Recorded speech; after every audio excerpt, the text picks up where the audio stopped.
Hello আমার প্রিয় বন্ধুরা, তো সবাই দেখতে পাচ্ছে আজকে আমি আর মাহি মিলে বের হয়ে গেছি। তো আমাদের রেডি দেখে বুঝতেই পারছো আমরা স্পেশাল জায়গায় যাচ্ছি। কিন্তু তো স্পেশাল হচ্ছে আজকে একটা বোনের মঙ্গলাচরণ। তা আমরা পিসি ভাইজি মিলে রেডি হয়ে চলে আসলাম। এই যে ফাইনালি দুলহানের কাছে এসে গেছি, এসে পৌঁছে গেছি। তো দুলহানকে তো কিন্তু আজকে দারুণ লাগছিল। আমি আবার ওকে বলছিলাম, জানো তোমার না বিয়ের ফুল ফুটেছে, তোমাকে হেভি লাগছে, মানে দারুণ। আর ওর মুখের যা মিষ্টি হাসি ছিল, মানে খুবই ভালো লাগলো। স্পেশাল বিয়ের সময় বেশিরভাগ মেয়েরাই মুখে হাসি থাকে না, আর খুবই একটু কর্কশ লাগে, ভালো লাগে না।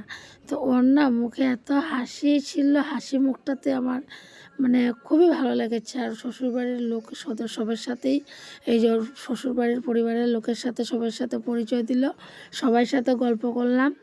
আর মেয়ের মাও বসা ছিল সামনে, ওনার সাথেও গল্প করলাম। কিন্তু খুবই ভালো লাগলো, আর ওকে খুব মিষ্টি লাগছিল কিন্তু দেখতে, বন্ধুরা।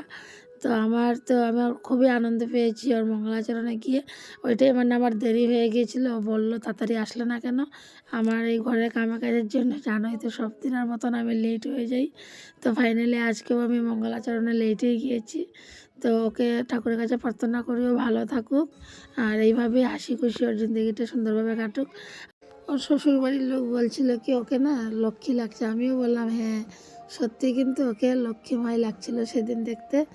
আর এই ছোট্ট ব্লগটা এখানে শেষ করলাম বন্ধুরা, আবার দেখা হচ্ছে নেক্সট ব্লগে। Bye bye.